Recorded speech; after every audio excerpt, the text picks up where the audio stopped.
recording. Hello. Welcome to the podcast. Yeah, it's my thing, your thing. My name is Hannah. And my name is Donovan. And this is another one of my things. Yeah, it's the same your thing. It's the same, well, it's the same genre of my okay, let's not fucking... We're doing New Moon, guys. Yeah. We did Twilight. We're doing New Moon.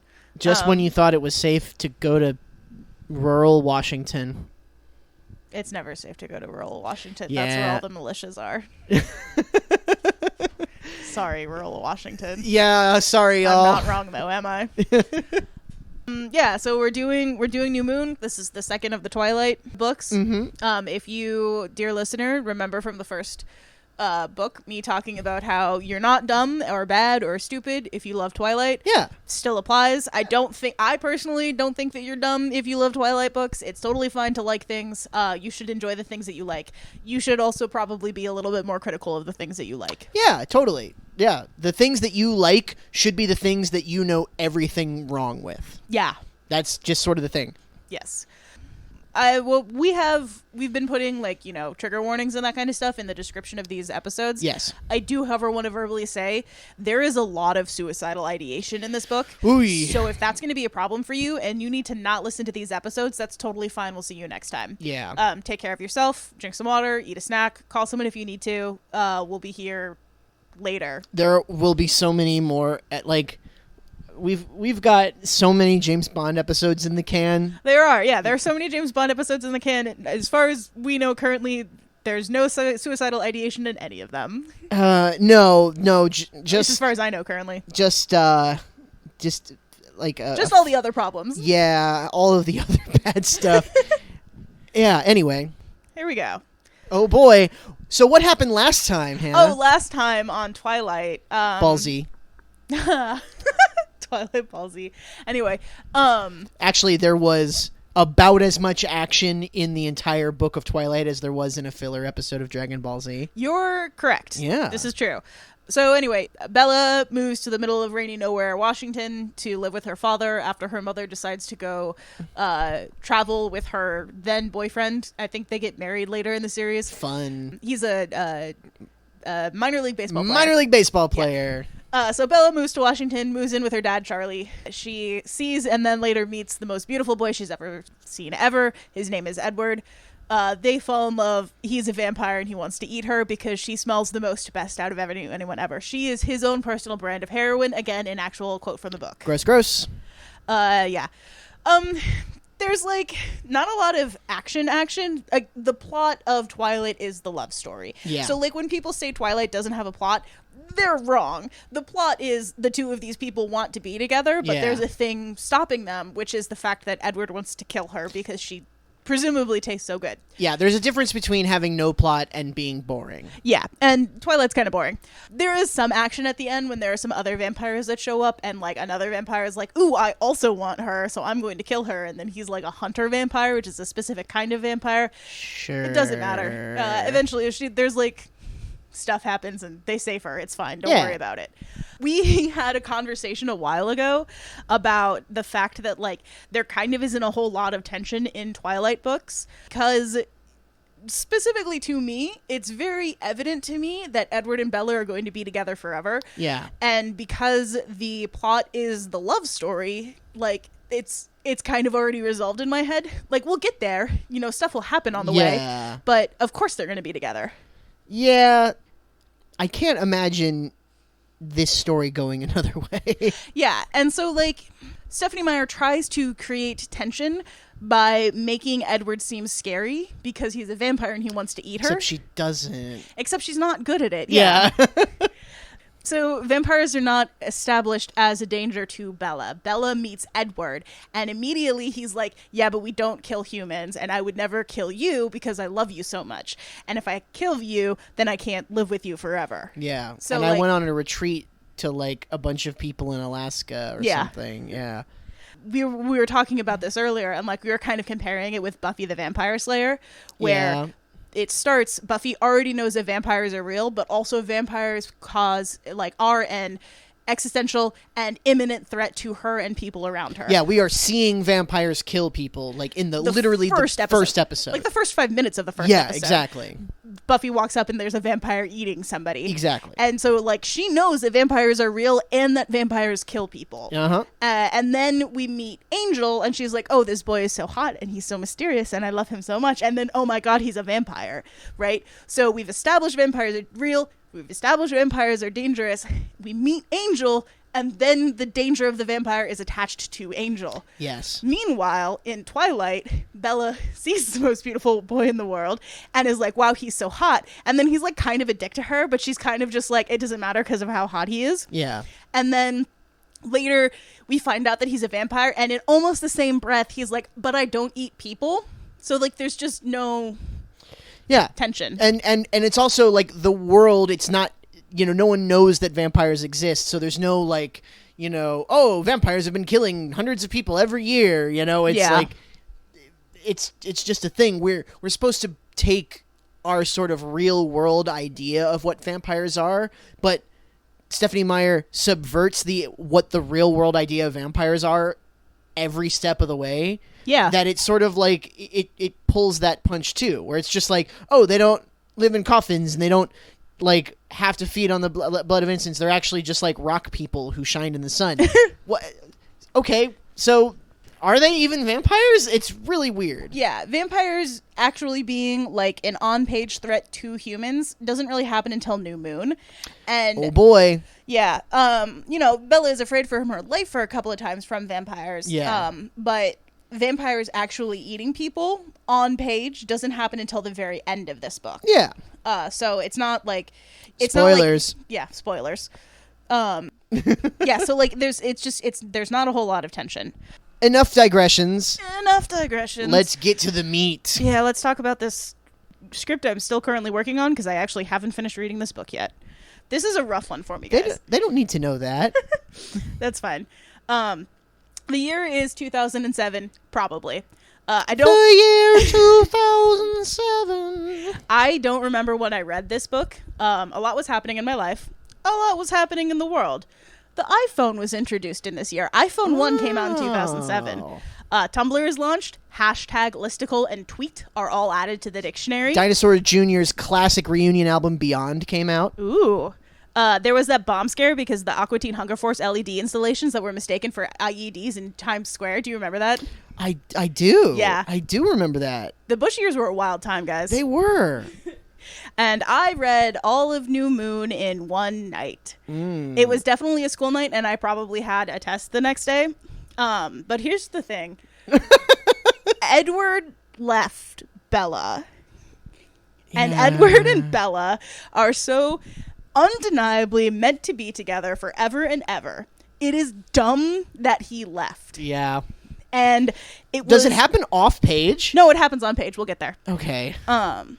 It is dumb that he left, and obviously he's coming back. So I decided to just keep reading until he came back. Like, literally, I remember reading him, like, walking away and being like, what the fuck are you doing, you dumbass? You love her. Come back here. So I decided I was just going to keep reading until Edward came back.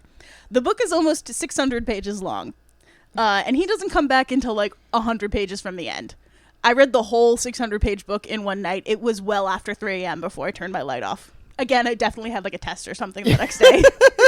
This is a memory that is very deeply burnt into my brain.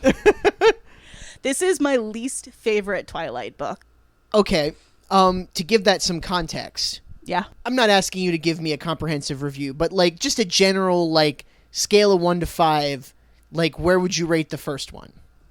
I'd give it like a solid 2. Okay, so then this one's worse. Yes. This is like a 0.5. Oh. This is my least favorite Twilight book. I generally like the werewolves better than I like the vampires. I think that the werewolves have more fun. And the writing is a little bit better. Wow, we just lost a huge portion of our fan base. I know, all of the Team Edwards are so upset at me. Although, you know what? We might get some furries. True. They like podcasts. They do. Yeah. Hello, friends. But Dear listeners. Dear listeners. With 2 E's. But Bella is such a vacuous hole in the middle of this book that I simply cannot enjoy any part of it.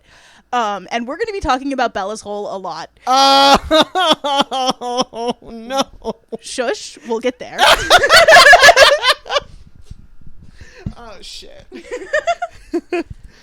So, This book opens with the customary dream scene. Bella has these weird, like, semi-prophetic dreams. Yeah, she can, like, see the future or whatever. It's not even that she can see the future. She just, like, she's more intuitive than anybody gives her credit for, but she's also really dumb. Yes. So, like, she just has dreams about shit. If she could see the future, her vampire power would be seeing the future and not love shield. God. Anyway, so in the dream, Bella sees, she's, like, standing in Edward's favorite meadow. And she sees her grandmother, and she's really happy because she hasn't talked to her grandma for a while. And so, like, she goes to talk to her grandmother, but she opens her mouth, and her grandma also opens her mouth. And so then she just, like, closes her mouth and smile, and so does her grandma. And then across the meadow, she sees Edward coming towards her, and he's sparkling like a vampire. And she's like, oh, no, my grandmother's going to know that I'm dating a vampire, and not just, like, wow, that kid's sparkly. He gets some, like, Bath and Body Jelly Roll body lotion or some shit. Like, can I interject? Yeah. The grandma is, like, a full probably 40 years younger than Edward. Please continue. Yeah, but, like, grandma is not freaking out about this sparkly boy. And then Edward comes over and puts his arm around Bella, and then she sees another Edward, and no, it's not her grandma that she's looking at. It's herself in a mirror, and she's old. Yeah, it's the nightmare that she's having. The nightmare that she's having is that she is old and Edward is perfect and young forever. And that's horrifying to her. Okay. I mean, yes, the ravages of age and time and death come for us all. It sucks. Didn't they say in the first book that they were maybe going to turn her into a vampire? Yes. Well, so Bella wants to be a vampire. Edward does not want Bella to be a vampire. Okay, sure. But, okay. I'm going to cut this out if I'm off. Sure. But my understanding is, like, in the first book, she's like, I want to be a vampire. And Edward's like, hey, like, you have, like, growing up to do. You still have, like, milestones to go through. I want you to live through that stuff. We can talk about it later. That felt kind of where it was coming from. They might have had a conversation that was like that because Edward very much does not want Bella to be a vampire. And there are reasons for that we're not going to get in this book. Sure, fair enough. But we will in either the third or the fourth book. Okay. But anyway, Bella wakes up and she's not grandma age, but it is her birthday, which means that she is old now. Happy birthday. Bella is 18. No way. But see, 18 is one more than 17, which is how old Edward is. And no, it's not.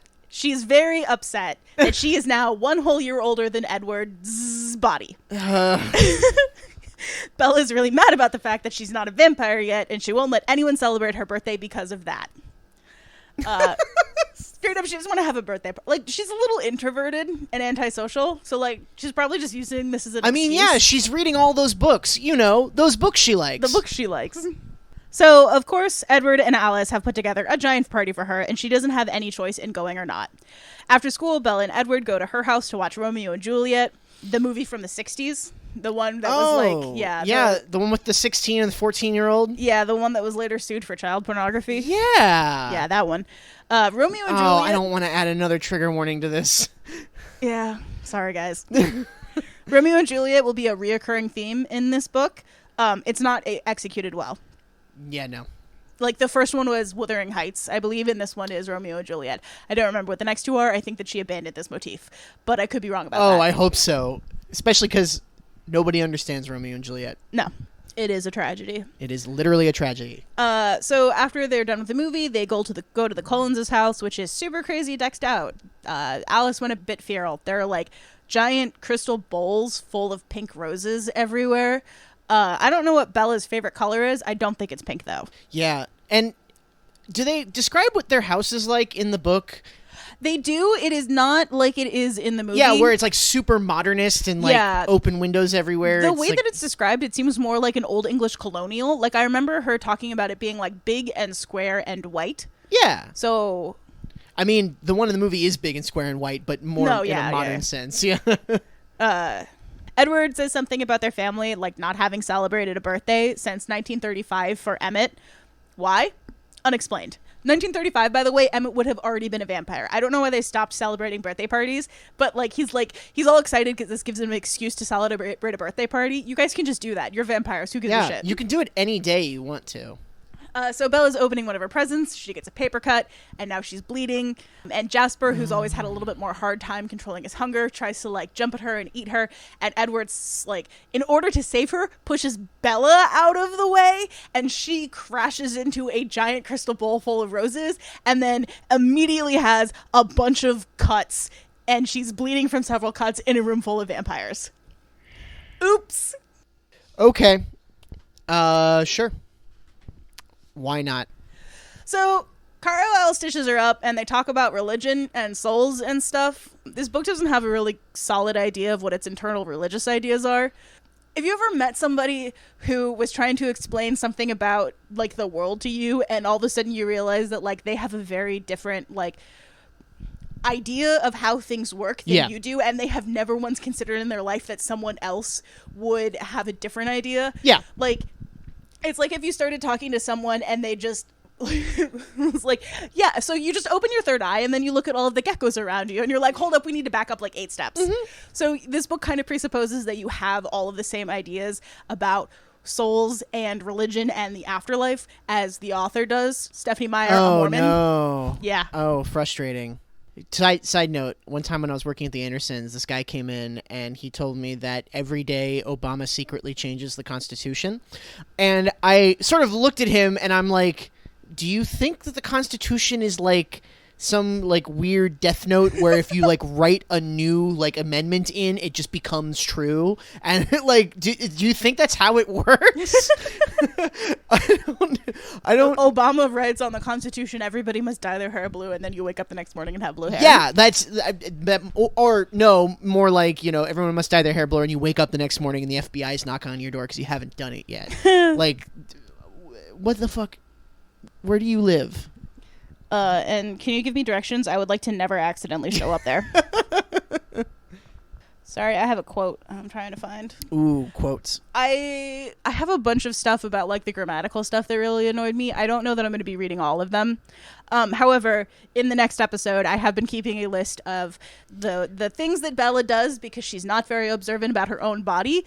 And so all of those will be read. Oh, is that where we talk about Bella's hole? No, we're going to be talking about Bella's whole podcast. The whole whole podcast? The whole podcast, yeah. I mean, in like 2 pages or 2 paragraphs in the script. I should do an episode about the band Hole. Yeah, that'd be cool. Anyway. And about the movie Holes. I love that movie. I don't know that we'd have much to say except, hey, what a great movie. Yeah. Sigourney Weaver's hot. What can I say?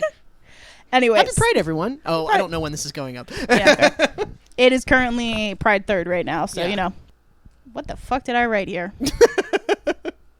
Carlisle spoke softly. I look at my son, his strength, his goodness, his brightness, the brightness that shines out of him, and it only fuels that hope, that faith, more than ever. How could there not be more for one such as Edward? Oh, yeah, right. They're talking about, like, souls, and Carlisle is like, I don't think that vampires have souls, except for maybe Edward should have a soul because he's so good and perfect. He's just so pretty. Yeah. We love him so much. Yeah. Stephanie Meyer does this annoying thing where she, like, constantly equates being hot with being good. It's the same thing that ancient Greeks did. Yeah. This is absolutely a thing among, I know, a lot of fundy Christians. It's certainly a thing with Mormonism. And yeah, where it's just like, if you are good looking, then that means you are more like God. Yeah. That God is perfect, so therefore the better you look, the closer you are to God, which is fucking weird. Yeah. It's not great. No. Also, Edward's not good. He's not a good person. No, he's kind of a shithead. He spends the entire first book, like, stalking and abusing Bella. Yes. And he just kind of sucks. And if he was 17, actually, it would be maybe a little bit understandable, but still fucked up. But he's 100 and whatever the fuck. Yeah. So there's no excuse. So then Edward takes her home, and they argue about how much danger she's in because they're all vampires and she almost just got eaten that night. And she says some really uncomfortable suicidal things about what would happen if he left. Oh. Yeah. So Edward ignores her for a few days, like the next few days at school. Okay. He just kind of like, he's not at school and he just kind of ignores her. And then one day he just shows up at her house like, hey, can we talk? And so they walk into the woods behind her house, a little bit away from the house so like you can't see it anymore. Yeah.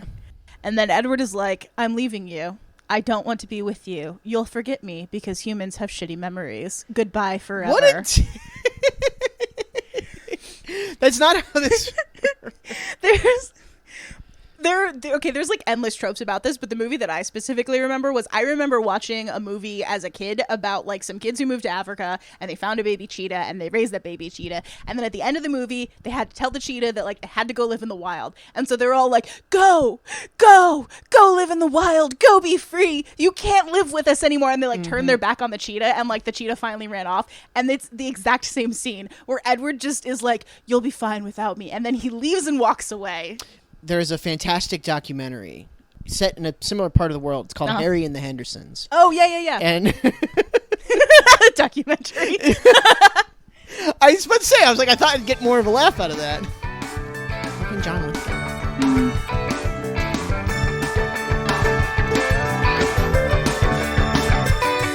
It's such a sunny day, such a sunny day, such a sunny day, waves away.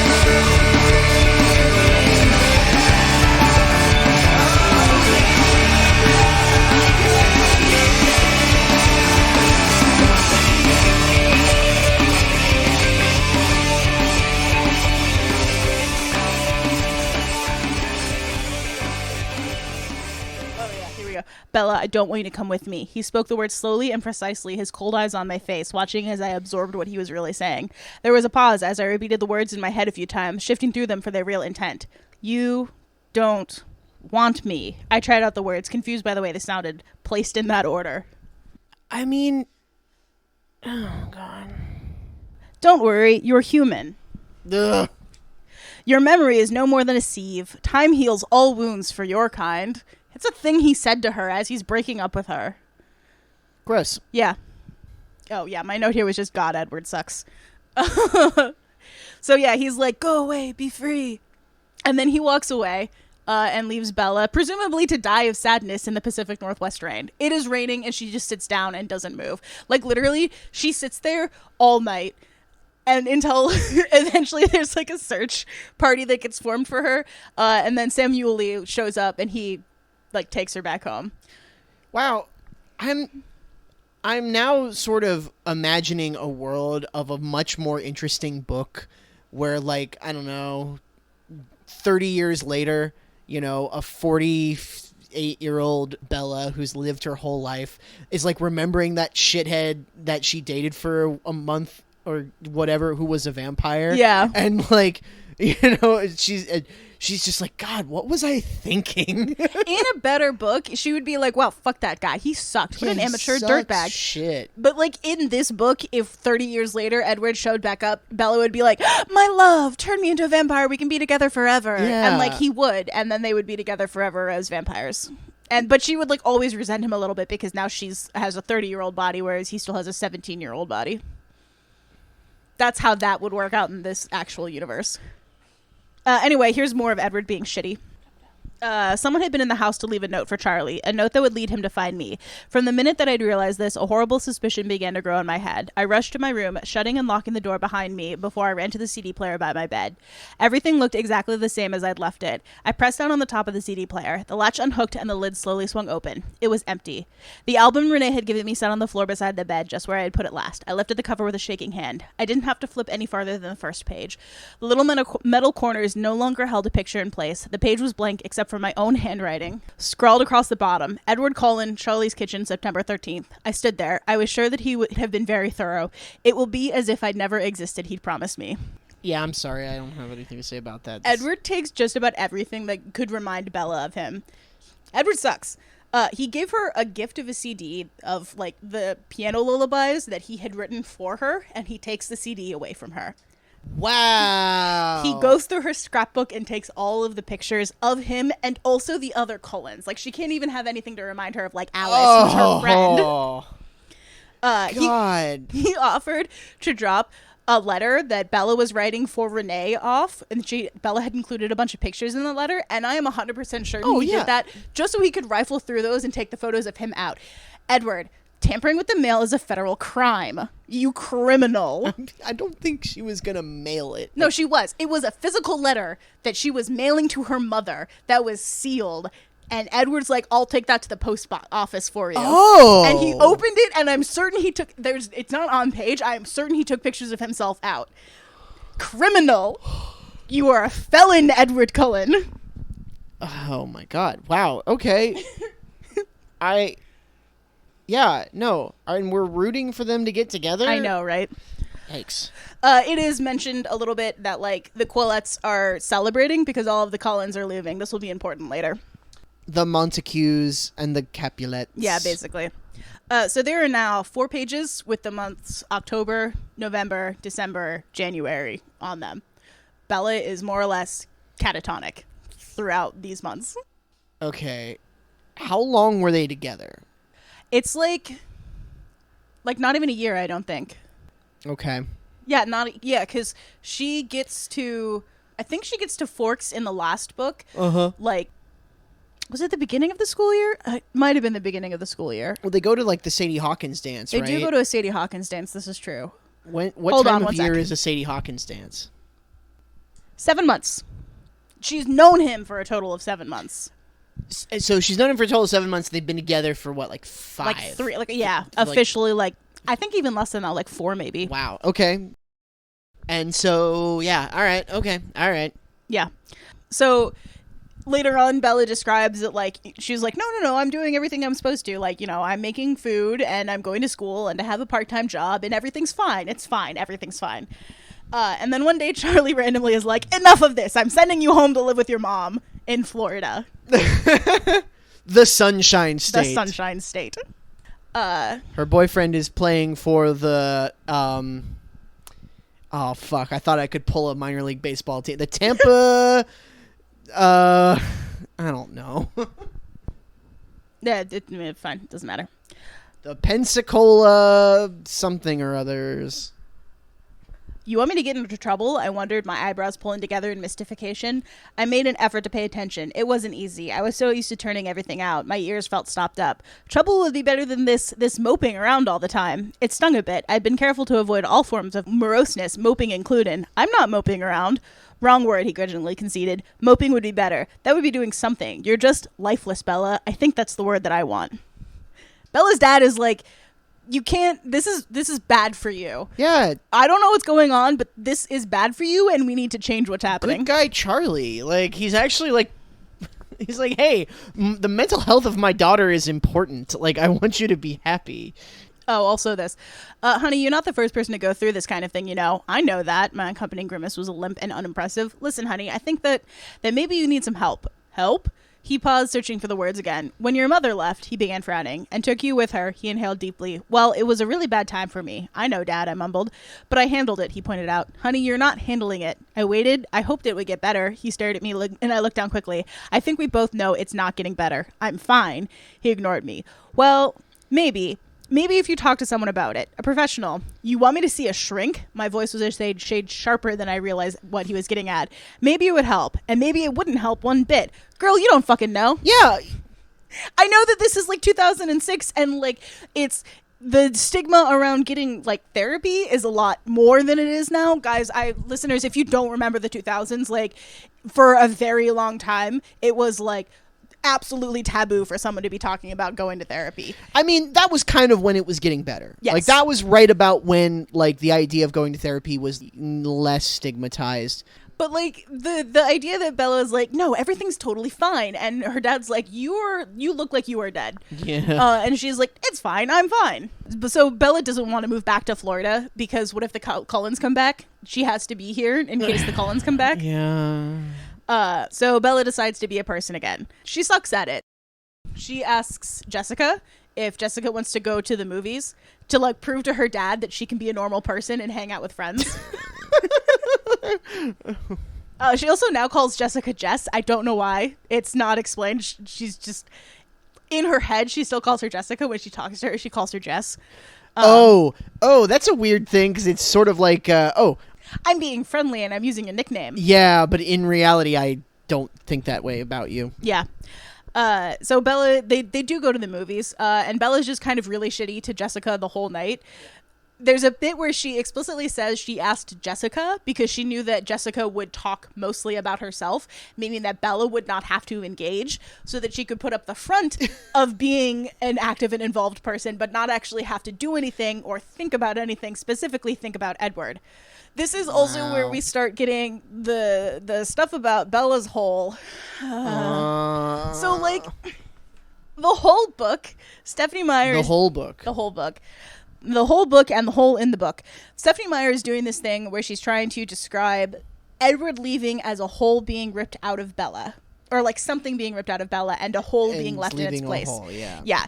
She describes it as a hole, as a gaping wound, as, like, all these, like, very unpleasant and kind of cringeworthy ways. Yes. And so there leads to, like, a lot of unfortunate phrasing where she says something about, like, just the thought of him grated against the ragged edges of the hole in my chest. Oh.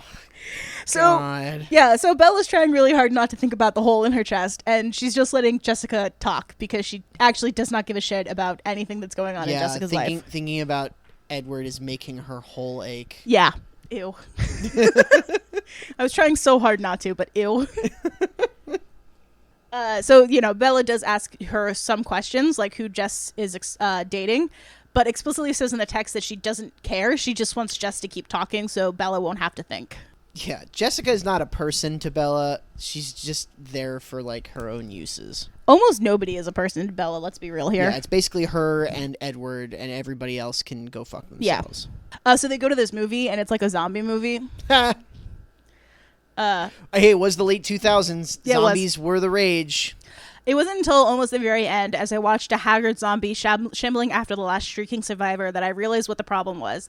The scene kept cutting between the horrified face of the heroine and the dead, emotionless face of her pursuer, back and forth as it closed the distance, and I realized which one resembled me the most. I stood up. "Where are you going? There's like 2 minutes left," Jess hissed. "I need a drink," I muttered as I raced for the excerpt. Bella's like looking at this and being like, "Oh, I'm a zombie. I am an undead creature. It's not a vampire. I'm a zombie." Sure. After the movie, they're walking to McDonald's and they're passing a local dive bar with some, quote, rough-looking, unquote, guys out front. Bella is drawn to them because of that time in the first book when she almost got assaulted.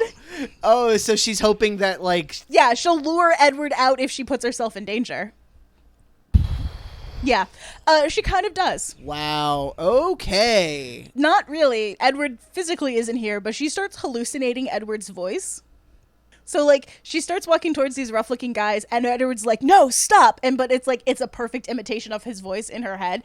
And so, like, she keeps getting a little bit closer so that Edward will, like, keep yelling at her. And this happens a lot in this book, and here's the really weird and gross thing about it. It is only when Bella puts herself in danger, and Edward only shows up to yell at her about it. So, like, in Bella's head, their relationship dynamic is Edward berating her. Listeners, you cannot see me right now. My head is in my hands, and I'm just, like, my mouth is agape. This is horrifying. I can see why this is your least favorite one. Yeah. This sucks. The first one is kind of fun bad. It's like, oh my god, I can't believe, like, this is a crime against commas. But, like, you know, this one, it's just like, oh, this sucks. Yeah. I don't like this at all. So eventually, like, the guys in front of, like, this bar are, like, not horrible assaulters and harassers of high school girls. And there's one guy who's like, "Hey, are you okay? Yeah, are you good? Do you want to come in?" Yeah. No? Okay. See you later. And, like... See, like, knowing who I am. Yeah. You know, listeners, you don't know what I look like, but I'm 6'1". I'm a bit heavy set. I've got a beard. I've got long hair. I've got tattoos. Like, I look like a guy in a metal band because I'm a guy in a metal band. And, like, I could totally see if somebody didn't know me and they saw me, they'd be like, "That's a rough-looking guy. That guy." Oh, especially, like, a Mormon from Utah. They look at you and be like, "Yeah, that man sells meth." Yeah, but, like, I'm a fucking teddy bear. Like, yeah. I would never throw a punch in anger unless it was a fascist. Yeah, so, yeah, the guys outside the bar are like, "Are you okay?" And Bella, eventually Jess is like, "What the fuck are you doing?" Yeah, what we are high schoolers. We have to go. So Bella eventually leaves, and Jess takes her home, no doubt thinking that Bella has lost her entire mind. Yeah. She has, in fact, lost her entire mind. Yeah. Maybe her mind was where her hole is now. It was, yeah, that's what Edward ripped out when he left her mind. Yeah. So now I'm going to read a bunch of quotes of Bella just being so mean for no reason. Oh, boy. I barely recognized Lauren. She'd cut off all her blonde cornstalk hair. Now she had a pixie cut so short that the back was shaved like a boy. What an odd thing for her to do. I wish I knew the reason behind it. Did she get gum stuck in it? Did she sell it? Had all the people was habitually nasty to caught her behind the gym and scalped her? I decided it wasn't fair of me to judge her now by my former opinion. For all I knew, she turned into a nice person. Hey, Bella, wasn't you planning on doing that? Yeah, what? Just so mean. I'm having a hard time identifying with her. Like, to be fair, yeah, Lauren was a little bit like high school girl nasty to her in the first book, but she was never like, I wonder if we should get you behind the gym and scalp you. What the fuck, Bella? Yeah. School Tuesday had its ups and downs. Angela and Mike seemed ready to welcome me back with open arms, to kindly overlook my few months of aberrant behavior. Jess was more resistant. I wonder if she needed a formal written apology for the Port Angeles incident. Hey, maybe just a regular apology? Hey, Bella, maybe just actually apologize, because you asked her out to a movie, was weird the whole time, and then tried to walk into a bar with a bunch of guys you described as rough looking, and then didn't say anything to her about it. Maybe just regular apologize. Hey, kids, he said, his eyes straying to the kitchen. The smell of lasagna I'd spent the afternoon making, while Jacob watched and occasionally sampled, wafted down the hall. I was being good, trying to atone for all of the pizza. This is self-inflicted. Charlie can and has fended for himself. She's like, when she was catatonic, she was apparently not cooking as much, even though later she said that she was. Like, there's a bit later where she was like, I did all of the things that I'm supposed to do. I kept the both of us fed. But now she's like atoning for all of the pizza that they ate. I don't know. But that was like a thing of where she was like, I'm making apology lasagna to atone for all of the pizza that I made you eat. Despite the fact that, again, Charlie is an adult who has been feeding himself for years. Also, how is... Okay. Sorry. This is a bit of a tangent, but, like, I don't understand how people get this idea that, like, if you make it at home, it's better for you. Like, that's still cheese and sauce and starch. Like, it's not, like... Pizza from the store and lasagna you make yourself are both equally unhealthy. Yeah. You know, it's like, I don't know. This is just a floating line, unconnected to anything. I smiled and nodded as if I cared what my other friends thought. Oh my God. They're not your friends, Bella. They barely tolerate you. Like, I think that Angela genuinely is trying to be nice to her, but also, like, Angela is looking at her being like, wow, you're going through some, like, weird, rough shit right now. I'm just going to be, like, a quiet, supportive friend to you. Yeah. And, like, hopefully you'll talk to me about it if you need me to. And Bella is like, you're barely a person to me. Yeah, hey, if I was in high school at the time, which I was, by the way, and I had a friend who was like this, I would have been like, you need to go to the doctor. So Bella decides that she's not going to stay home on this particular day, and she's going to go do something else. I wasn't going to call Jessica. As far as I could tell, Jessica had crossed over to the dark side. She didn't cross to the dark side. She just isn't putting up with your BS, you dumb bitch. She's just so mean for no reason. All right, we're harping on this, but seriously, like, she sucks so bad right now. And, like, I get it. She is in a depressive episode. I have said and thought some deeply unkind things when I've been in the middle of a depressive episode.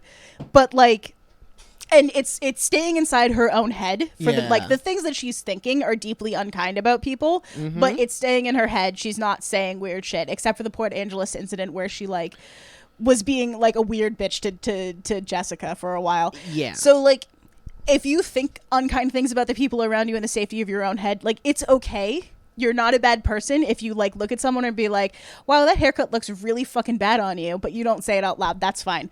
Whatever. But you're also not the protagonist of a novel where we're inside of your head. Yeah, that's the problem that I'm having, is that Bella is the protagonist of a novel. And like, I don't need all of my protagonists to be likable. I in fact usually like it when my protagonists are unlikable and unreliable narrators. Yeah. I love that. This is not written in a way that makes me like an unlikable protagonist. I'm just tired of Bella. Yeah, no, she just sucks. And I would be, if I were reading this book, I would be at the point of the story where I'm like, okay, something needs to happen, because if this continues for longer, I'm just going to put it down. Yeah. I have absolutely read books where the character got into like a funk, and then I like flipped through the book and I'm like, when's the thing that happens? Oh, it's not for like 50 pages? Fuck this. Like, I'm done. I don't want to deal with that. Luckily, something is about to happen. Oh, good. Well, at least the pacing's all right. So Bella comes to the conclusion that she is the only one keeping the promise that she and Edward made. She promised that she would stay safe, and Edward promised that it would be like he was never there. However, Edward's not keeping his end of the promise because Bella's so clearly deeply in pain about the fact that Edward is not there. Oh, yeah. No, she's going insane.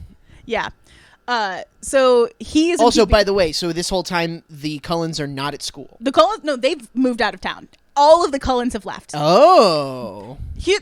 Alice doesn't get to say goodbye to Bella. Everybody leaves in the middle of the night.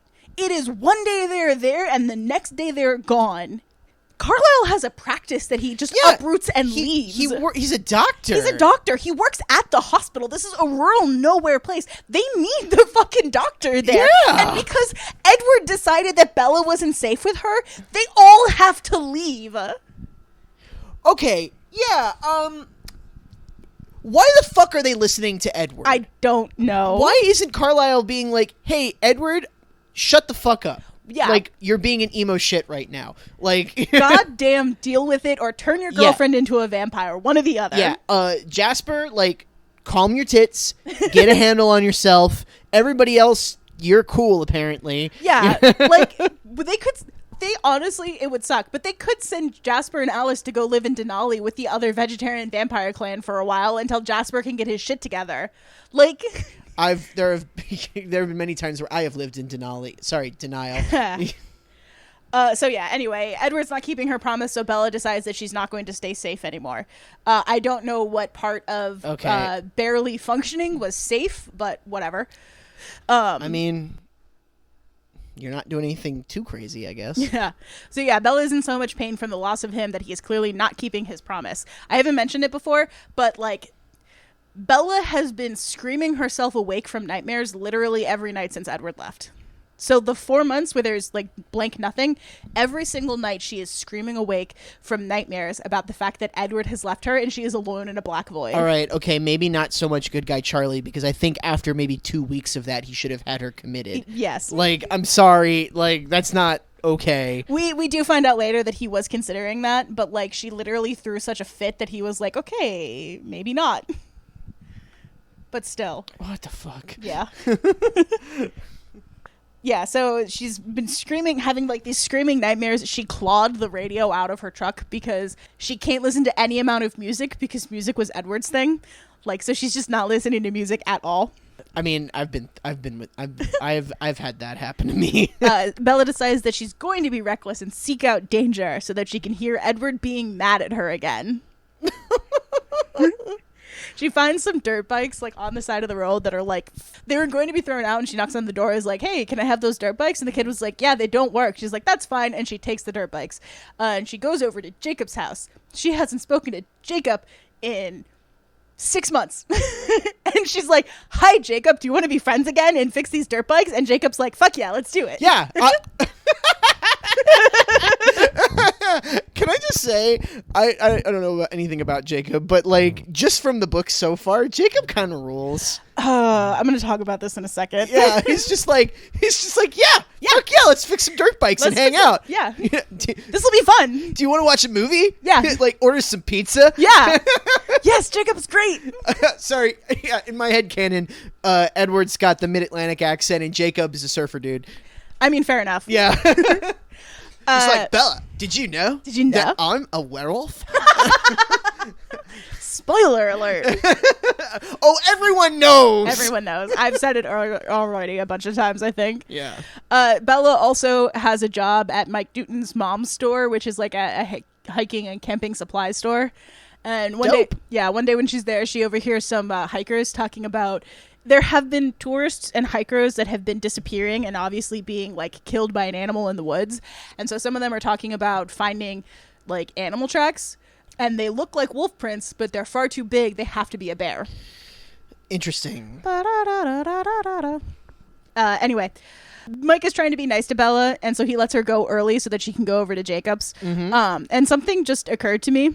So Mike and Jess have broken up, and it just occurred to me, hey, did Mike break up with Jess because Edward left and now he thinks he has a shot with Bella? Oh, ooh, ah, ooh. Fuck. Bella says at one point that Mike is styling his hair like Edward used to. And no! He has definitely had a crush on Bella since the beginning of the first book. This is another thing that could add tension in a better book. I know. I was about to say, I'm like, the way you're describing it, this almost sounds like a book right now. Right? It could have been. This is one paragraph. This is one paragraph in this book. And like this is also probably kind of why Jess is being cold to Bella. Sure, because her boyfriend broke up with her, and like Jess is not dumb. She's gonna be like, oh, Mike has definitely had a crush on Bella this whole time, and so now he definitely broke up with me because he thinks that he has a shot with Bella. He doesn't. She's a zombie now. She's not a vampire though. She's not a vampire. Yeah. Definitely a zombie. So Bella and Jacob start hanging out together a lot. It was Jacob himself. Jacob was simply a perpetually happy person, and he carried that happiness with him like an aura, sharing it with whoever was near him, like an earthbound sun. Whenever someone was within his gravitational pull, Jacob warmed them. It was a natural, a part of who he was. No wonder I was so eager to see him. Jacob is better than Edward. Yeah, way better. way better. Holy shit, just from that paragraph. I know, right? Like, that... God damn it. Why can't... okay. Yeah, why can't? Yeah, so Bella meets two of Jacob's friends, Embry and Quill. They kind of hang out together. There's a like bit of weird misogynist internal thinking thing where they're talking about the dirt bikes, and at one point she says something about like needing to have like an X and Y chromosome to understand what they're talking about. Oh god. That's gross and weird. Yeah, some biological determinism shit, which is kind of on the like bottom of the scale of crimes here. Anyway, so there's like one day when she and Jacob are hanging out at his house fixing the bikes, and they're there so late that Charlie just comes over and like brings pizza. And this is the first introduction of Leah Clearwater, my beloved, and Seth, her very sweet younger brother. Charlie is also friends with their dad, but like Charlie's very good friends with like both Billy Black and the Clearwater father. Sure. And so like they're all just kind of like hanging out, eating pizza. I haven't explicitly said this in this book. I just kind of assume that you would know if you've read these books. Jacob and the Clearwaters and Sam Yulee and all those people, they are Native Americans. Yeah. They're Quillettes. Here's the thing. The Quillettes are a real tribe of real people that have real sacred beliefs that are not reflected in this novel. Stephanie Meyer took the name and the fact that they are indigenous to the Pacific Northwest, and that was it. You can find, and I have listened to, actual Quillette speakers tell their own stories in their own voices. There's some really good videos on YouTube of them doing that. I highly encourage you to listen to those. Yes. To listen to their own stories in their own voices, and don't put any of this stupid nonsense on them. Yeah. I also like... It makes me uncomfortable that whenever we bring up Twilight, people also bring up the Quillettes and are like, hey, these are real people. Here's like a donation thing because they're trying to move one of their, like a tribal center to higher land. I don't know if that has been finished yet. And it makes me... I understand that people are trying to do a good thing when they're like, hey, you should donate money to these real people. That's good. It's good to donate money to the Quillettes. I'm not saying that. I'm just saying I don't like the fact that for the most part, we, the rest of the world, only talk about them in the context of Twilight. Even if we're saying, hey, these are real people with separate beliefs, and Stephanie Meyer just kind of like used a facade of them. I don't like that we only ever bring them up in the space of Twilight. Yeah, so I have to imagine. I'm gonna give Stephenie Meyer so much grace right here that she probably doesn't deserve. But like, I can imagine you're writing a book. You don't think it's gonna be the next biggest thing forever, like the biggest fucking book series of the goddamn like half decade or whatever that it was. You don't know that. You don't know it's gonna be that, and so you're just writing a book, and you're like, oh well, what's the Native American tribe that I can use the name of to like add some realism to my story? And you just weren't thinking about it, especially not in 2005 or whatever the fuck. Obviously, we should know better, but I can also imagine, like, her just being like, whatever, it's not ever going to be a big deal, and then it was a big deal. Yeah. It all makes me sad and uncomfortable. Yeah, it sucks. It fucking sucks. Honestly, everybody should be more aware of the various native groups who were here before colonialism. There are a lot of actual resources out there that can tell you what land you were living on and what people lived here before white people. Yeah. And you should do that. You should do that all the time anyway. Tangent City, baby. Tangent City, baby. So Bella starts using some worrying internal language with Jacob. She starts talking about getting addicted to him and how he's like healing the gaping hole in her chest. Because she can't have Edward, her personal brand of heroin. She's using, I guess Jacob is, I can't pronounce it, naloxone. No, it would better would be methadone. Oh, yeah. Yeah, where it's like, it's not actually fixing her, it's just sort of getting her through the cravings. Yeah. Yeah. Jacob pretty clearly has a crush on Bella, and it's difficult to tell for a while if she knows or doesn't, and is just exploiting that to help her deal with what she continues to describe as the open wound in her chest where Edward used to be. But also, Bella laughs with Jacob. She mostly just fights and moons over Edward. Obviously, we're in Bella's head, and she's got some nasty stuff going on in there. But like, this is kind of normal. This is sort of healthy. It's like you broke up with your shitty boyfriend, he moved away, and now you're like you went through your depressive phase, and now you've got a new friend group, and you've got this guy who's got a crush on you, and you're fixing dirt bikes together, and hey, like maybe in a year or two you'll date or something. I don't fucking know, or you won't. This is normal. This is teenager shit. Exactly, yes. It's probably obvious at this point that I am biased towards Jacob. Hannah's Team Jacob. I'm not Team Jacob. Team Jacob confirmed. Okay, the whole Team Jacob versus Team Edward thing was who you wanted Bella to be with. And it was so obvious to me that Bella was going to be with Edward that it, like, saying you were Team Jacob in any way, shape, or form was just dumb. Okay. Like, it was dumb to me. So I am not Team Jacob. Counterpoint. Yeah. If you could choose who Bella would be with between the two, who would you choose? Alice. Alice is so much better for her. Also, I would choose Bella goes to college and meets new people. Like, don't... The idea that you're going to be together forever with the guy that you met in high school is a little bit silly. It works sometimes for some people, but most people break up with their high school boyfriend or girlfriend and just move on with their life. And it's fine. It's fine to do that. That was always my number one problem with Avatar: The Last Airbender. Yeah. Love that show. But the fact that all of these 14-year-olds are pairing up and then are together for the rest of their lives is fucking weird. Weird. Don't like that. Yeah. So Jacob does have a bit of a heel turn in the later books, but I've always preferred him to Edward. Doesn't mean I was Team Jacob, again, for the reasons that I have stated, but I liked Jacob. He was funny, and he's competent on the page. He fixes bikes and cars, and I've always been attracted to people who can do things like rebuild bikes and or sit-ups. Guitar pedals. I didn't realize she was trying to say a nice thing about me. And you interrupted me, you donkus. I did. And yeah, sure, Bella is always talking about how Edward is good at everything, but once again, that's Smire telling and not showing. The only thing on page we really see Edward be skilled at is playing the piano and chess. And he's only good at chess because he can read other people's minds, so he knows what move they're going to make. Wow, that sucks. Anyway, he's not even here right now. So Jacob is done fixing the bikes, and Bella comes over to test them out. But, there's something strange going on with the young men on the res. Jacob describes 3 of them in a gang that they call the Protectors, which is headed by Sam Yulee, the guy who saved Bella when she was crying and about to die in the rain. Okay. And he's really annoyed at how they're acting like they're in charge of everything. And Quill, one of his friends, has just joined them. And this is important because, like, Bella has also met Quill. Yeah. And so Jacob's like, yeah, they're all acting different. And it's like he's really skeeved out by this. And the fact that Quill's dad is being shifty about the whole thing. Okay. Bella hugs him and tells him he can always come live with Charlie and her. And then she thinks, well, it was friendship for me. So she does know that Jacob has a crush on her. And she is exploiting it. But it's just friendship for her. Yeah. She was never going to be with Jacob. It was friendship. Okay. Yeah, so she is literally friend zoning him. Oh, yeah. Yeah, like... friend zoning does not exist except for a new moon. Except for in new... Yeah, like... Okay. All right. Hot take here. It does exist. It has happened. Most of the people who say it are full of shit, though. True. Let me say that.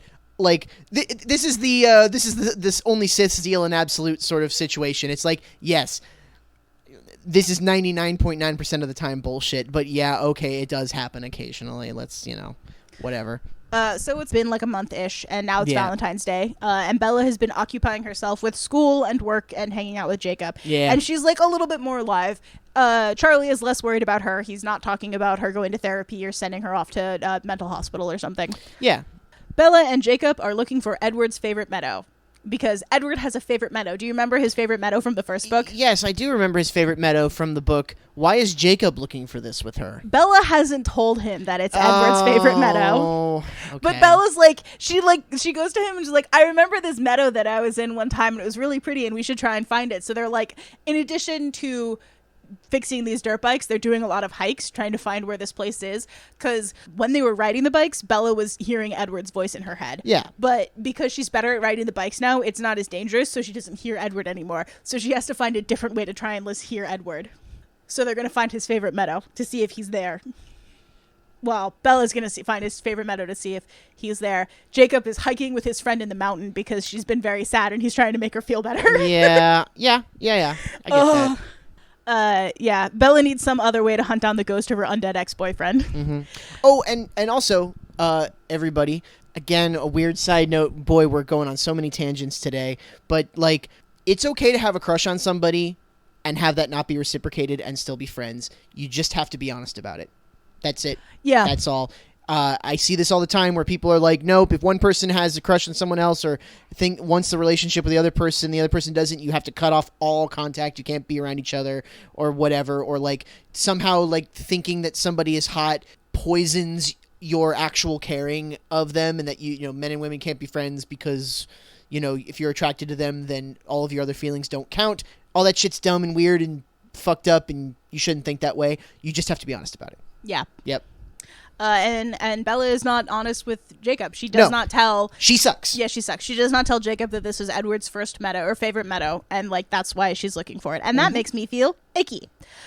So while they were going on these hikes, Bella and Jacob also have this ongoing in-joke between the two of them about who is older based on like semi-arbitrary skills, like the ability to cook or the ability to build a car. In Jacob's estimation, he is in fact older than Bella. In the real world, he's about 3 years younger than Bella. Yeah. What the fuck is up with Smire making her main character the younger one in the relationship? Because, like, Jacob insists that he is older than Bella because he has more random skills than she does. That's stupid. Yes, very dumb. So, continuing on Bella trying to, like, be a normal person again, she decides that she's going to organize an outing to the movies. But Lauren and Jess don't want to go. Lauren because she's never liked Bella, and Jess because she still hasn't forgiven Bella for the months of silence and the skeezy dive bar guy incident. Plus, they convince Connor and Tyler not to go. Ben and Angela were going to go, but Angela got the flu, so it's just going to be Bella, Jacob, and Mike. Hey, if any of those names are unfamiliar, it's because most of them are just names, not characters. Yeah. Halfway through the movie, Mike starts getting sick also, and he is the same thing that Angela does. Like, it's the flu, so they both leave. On the way back... I'm sorry, I'm loving the idea of Bella and Jacob, and then a guy who is trying to look like Edward, like sitting next to each other. That's a very funny image in my mind. Yeah, like Bella sold this as like, we're gonna go on a group outing with a bunch of people, because she doesn't want it to be awkward. Like, she doesn't want it to be just her and Jacob going to the movies, because that would be a date. She also doesn't want it to be just her and Mike going to the movies, because that would be a date. Yeah. So now it's her, Jacob, and Mike going to the movies. Yeah, that's not awkward at all. Not awkward at all.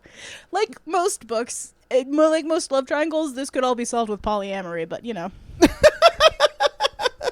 Not Mike, though. She has no feelings about Mike. Mike barely exists. Yeah, he's not a real character. Not at all. So halfway through the movie, Mike also starts getting sick. He has the same thing that Angela does, so they leave. On the way back, Jacob's temperature also starts to rise, but he's fine. He just has a temperature of 100 and werewolf. Bella also gets sick because she was in a car with Mike. That's my favorite Foreigner song. 100 and werewolf. The temperature of 100 and werewolf. Hot-blooded. So Bella also is sick. She genuinely just has the flu and is sick in the bathroom for like 24 hours straight. Charlie apparently doesn't know how to take care of his sick teenager. There's a bit where she's like, he went to work, but I'm pretty sure he just wanted access to a bathroom. She's like been lying on the bathroom floor, like occasionally throwing up for like 24 hours. It's like, hey man, just get her some saltines and ginger ale, guy. It's not that hard. So she doesn't have the flu. She's got like norovirus or something. Probably. Yeah. And so, Bella calls Jacob to let him know that she's all better and they can start working on the bikes once he's back up. But Jacob sounds different. He doesn't sound sick. He just sounds off. He says he has something different and he's acting very vague and sad about it. And then later when she tries to call again, the Black's phone isn't working. Bella can't get in contact with Jacob. The rays of the full moon have affected the phone line. Because Bella can't function on her own due to the gaping hole left in her by Edward's absence, she decides to go look for Edward's favorite meadow on her own. Did you remember that Edward has a favorite meadow? Yes!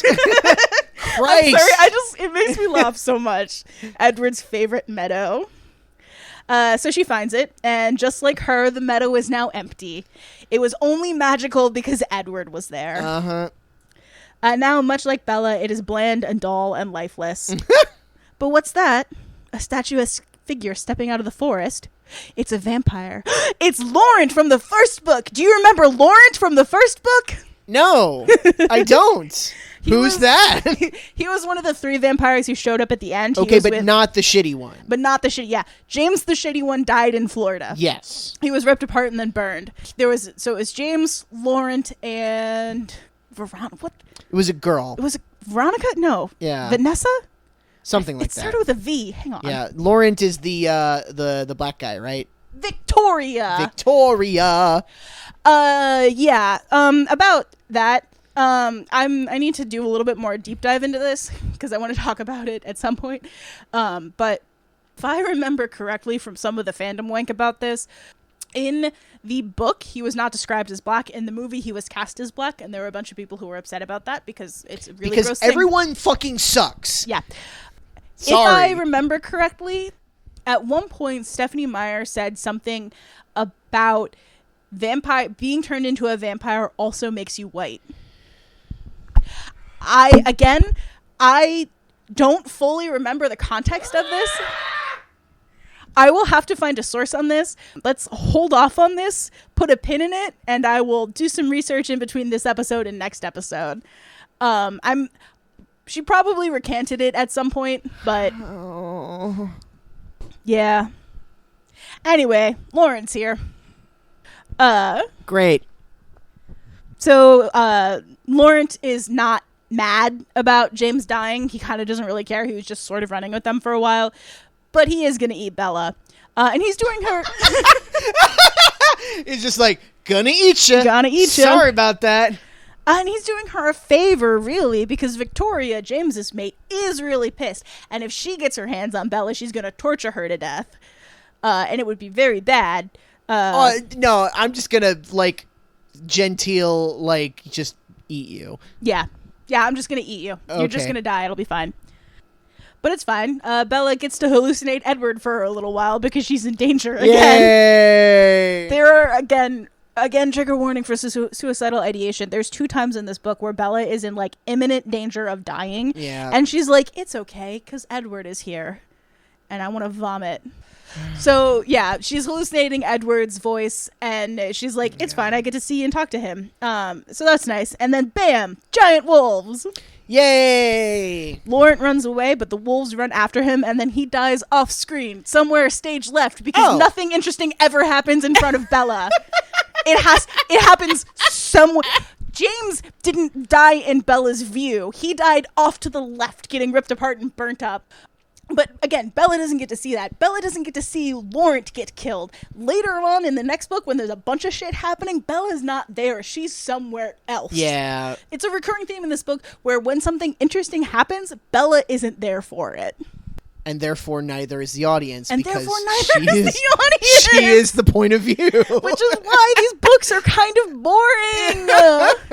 We don't get to see the action. This is like the 2014 Godzilla movie where all the kaiju fights happen either in the dark and you can't see them, or like they happen like on a TV screen and you kind of only sort of see it. Well, they hired the guy who did Monsters, which is a really good movie because like the monsters are like this strange amorphous danger out in the jungle and you don't see them, and that's great for that movie. Yeah, not for a giant kaiju movie. Yeah, I know a lot of people like the 2014 Godzilla movie. I don't particularly love it. Sorry. Meh. Sorry. It's just not that good. I was really annoyed that they fridged Bryan Cranston's wife just to have him die 5 minutes later. Yeah. And then they have the brother and sister from the MCU as the wife and husband. Oh yeah, which is I know that they didn't do that on purpose, but still it's weird. So she runs back home and she's freaking out because Laurent is around and he's dropped hints that Victoria is also around and looking for her. And so Bella's really scared because what's going to happen to her and Charlie if Victoria shows up. And also there's giant wolves. Wonder what that's about. Don't worry about it. We'll find out. So Jacob is still avoiding Bella. He's not hanging out with her, and he's not answering the phone when she calls. Billy keeps making excuses about where he is. Bella is now reaching heretofore undiscovered levels of desperation. At one point, she calls their house every half hour until nearly midnight. Don't do that to people that you care about. Yeah, no kidding. Jesus. Finally, she just drives to his place, having decided that Sam Yulee is brainwashing him into his cult. She sees Embry walking on the side of the road and gives him a lift to his house. Embry is freaked out because now both of his friends have drastically changed overnight and is, as far as he knows, brainwashed into a cult on the reservation that he can't leave. Embry is living in a really good horror movie. Wow.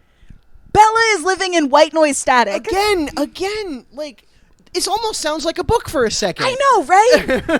Can you imagine a book about Embry where, like, all of the people in his peer group are slowly it's Invasion of the Body Snatchers for him. Yeah, it's fucking crazy. And Bella does not give a shit. She doesn't care. She's not even empathizing a little bit. Not even a scotch with a guy that she is, at this point, kind of friends with. Like, friends enough that she gives him a lift home. Wow. So Bella hangs out outside Jacob's house until he comes home, and he's different. He's taller, he's hotter, he looks older, and he's really angry. He's been doing sit-ups.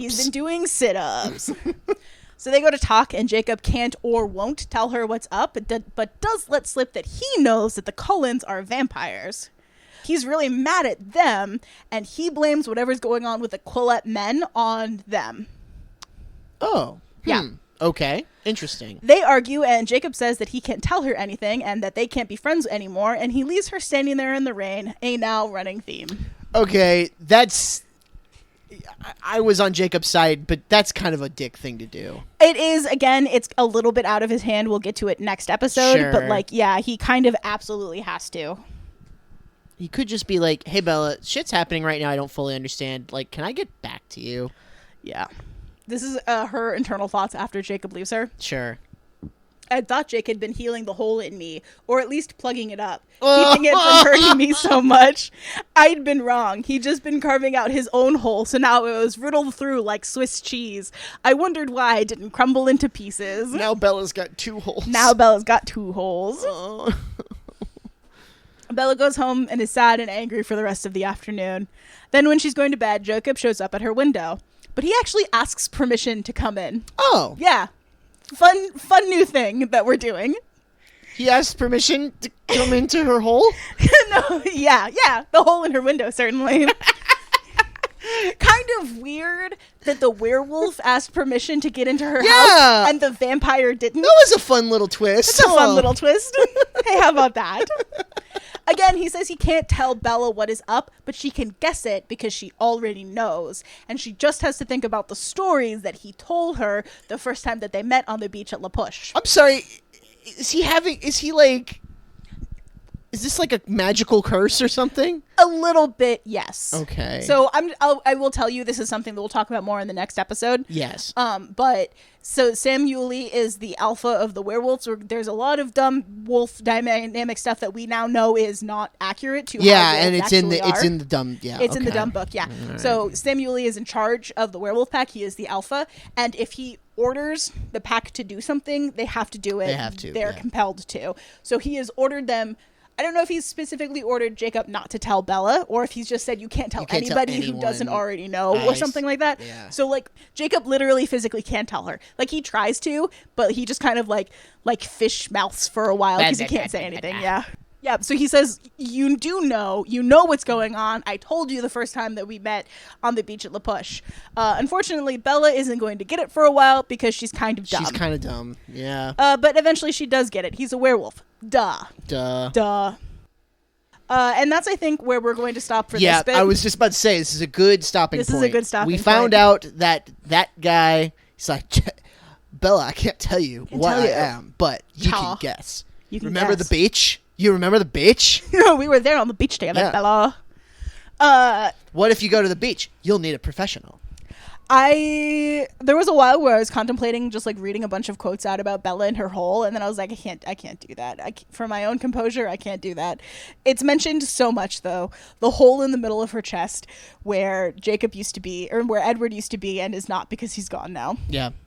So if Edward's hole is her chest, where is Jacob's hole? Her butt.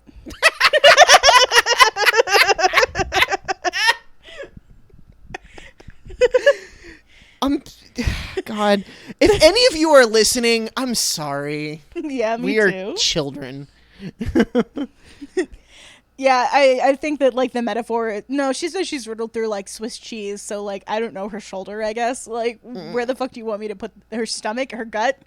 Where I mean, the abs would make sense. The abs would make sense, although Bella doesn't have abs because, she's been hiking, but not enough to give you abs. So I mean, Kristen Stewart's got abs.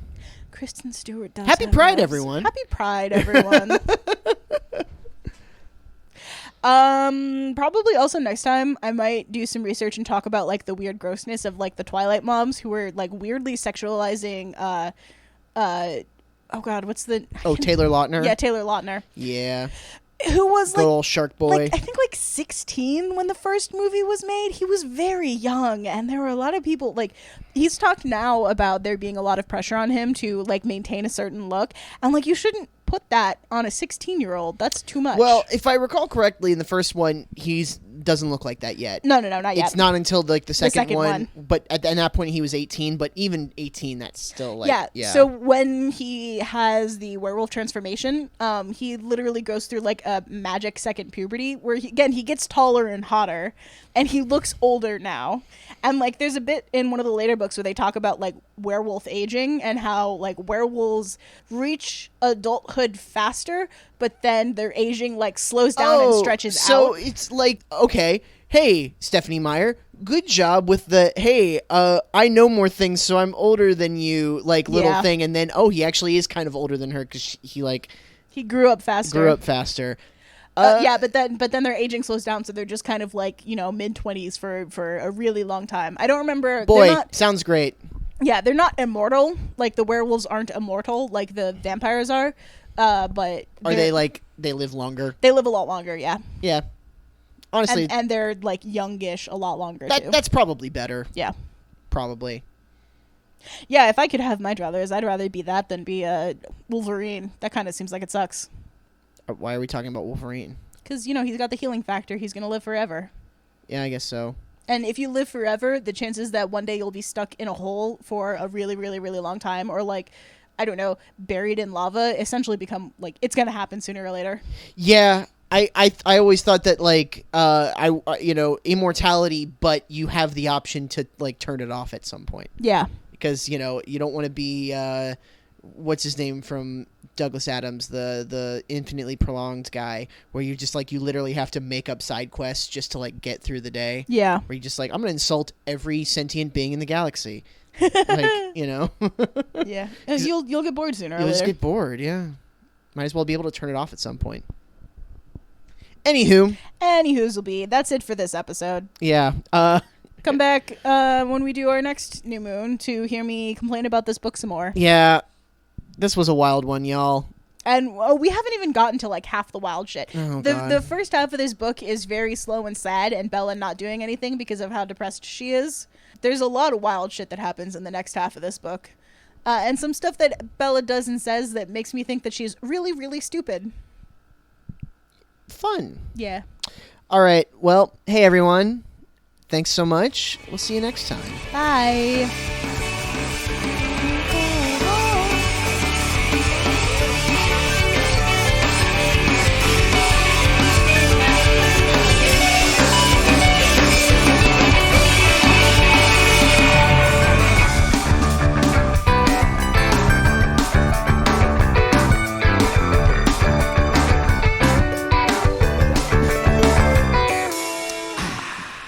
Thanks for listening. You can find us at mythingyourthing.com or at mythingyourthingpod on social media. Thanks to RK Maroon for letting us use their song Macaroni Art from the EP You Can't Eat Horses. You can get it at rkmaroon.bandcamp.com.